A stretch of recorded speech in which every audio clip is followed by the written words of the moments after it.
Aroma of north east কিচেনত আপোনালোকক স্বাগতম জনাইছোঁ।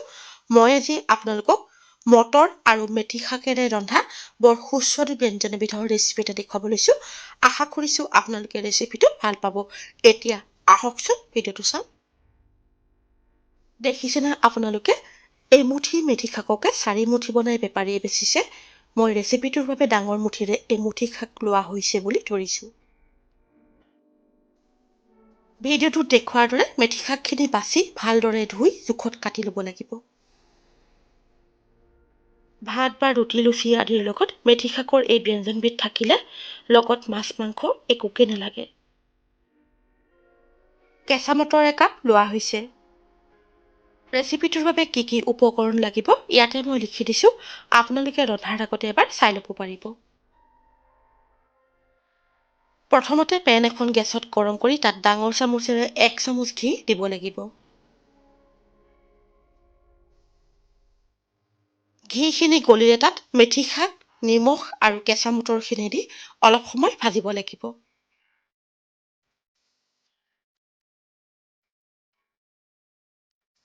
মোৰ এই চেনেলটোত বিভিন্ন ধৰণৰ সুস্বাদু ৰেচিপিৰ ভিডিঅ' আপোনালোকে চাবলৈ পাব।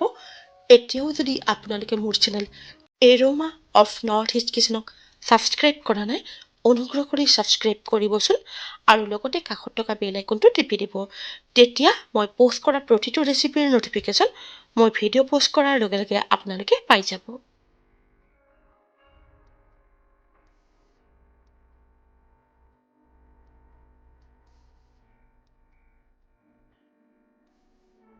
মটৰ আৰু মেথি শাকখিনি প্ৰায় 5 মিনিটমান সময় ভজাৰ পিছত পাত্ৰ এটাত কাঢ়ি থ'ব লাগিব।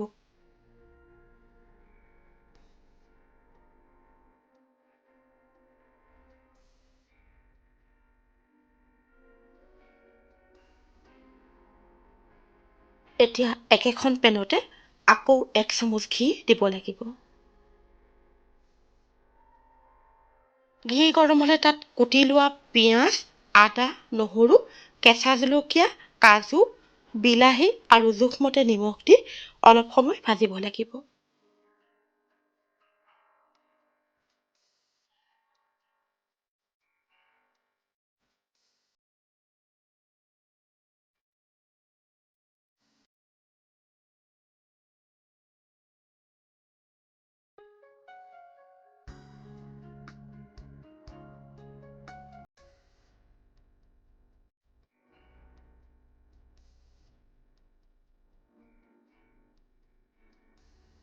এতিয়া কাজু বিলাহীৰ মিশ্ৰণটোত অলপমান পানী দি পানীখিনি শুকোৱালৈকে ভাজিব লাগিব।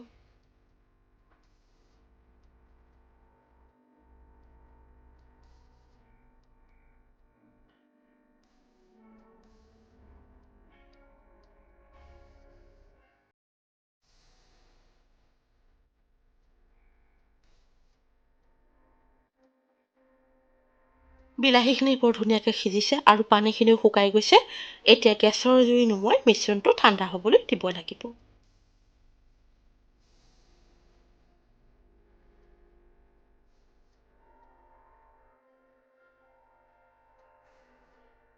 এতিয়া ভাজি লোৱা কাজু বিলাহীৰ মিশ্ৰণটোৰ লগত অলপমান আফুগুটি, চেনি আৰু পানী দি মিক্সিত মিহিকৈ পেষ্ট বনাই ল'ব লাগিব।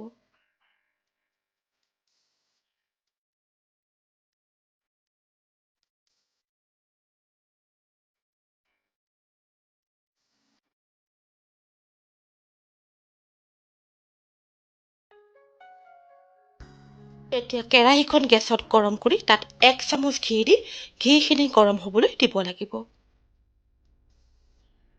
ঘি গৰম হ'লে তাত গোটা জিৰাৰ ফোৰণ দি কুটি লোৱা নহৰু, কেঁচা জলকীয়া আৰু তেজপাত দি প্ৰায় ৰঙচুৱা হোৱাকৈ ভাজিব লাগিব।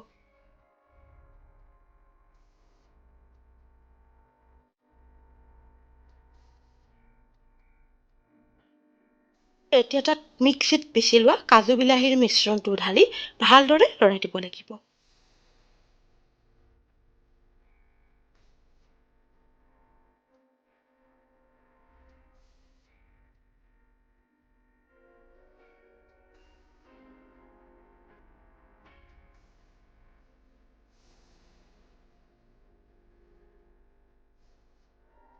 এতিয়া তাত ধনিয়া গুড়ি আৰু জালুকৰ গুড়ি দি ভালদৰে লৰাই অলপ সময় ভাজিব লাগিব।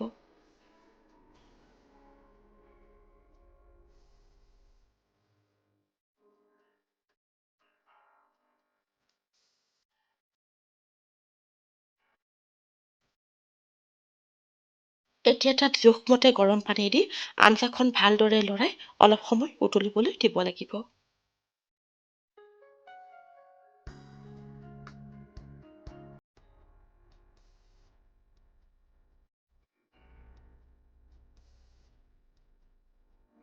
আঞ্জাখন অলপ সময় উতলিবলৈ দিয়াৰ পিছত এতিয়া তাত ভাজি থোৱা কেঁচা মটৰ আৰু মেথি শাকখিনি দি ভালদৰে লৰাই আকৌ উতলিবলৈ দিব লাগিব।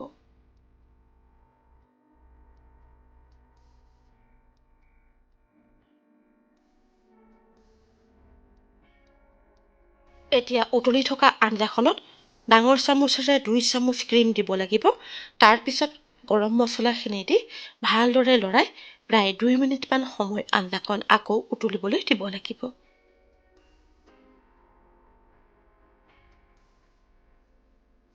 ঘৰত নিজে বনাই লোৱা গৰম মছলা মই ব্যৱহাৰ কৰোঁ।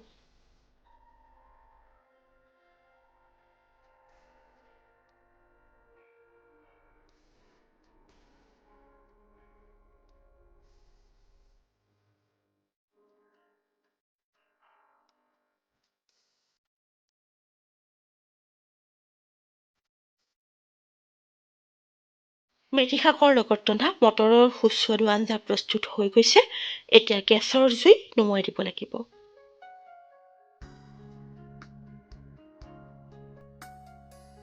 এতিয়া পাত্ৰ এটাত উলিয়াই গৰমে গৰমে ভাত বা ৰুটিৰ লগত কেঁচা মটৰ আৰু মেথি শাকেৰে ৰন্ধা সুস্বাদু আঞ্জাৰ জুতি ল'ব পাৰিব।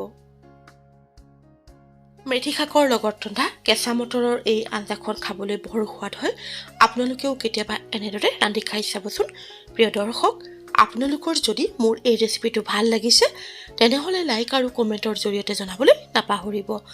এনেধৰণৰ সুস্বাদু ৰেচিপিৰ ভিডিঅ'লৈ আকৌ আপোনালোকৰ ওচৰলৈ আহি আছোঁ। আজিলৈ আহোঁ, ধন্যবাদ।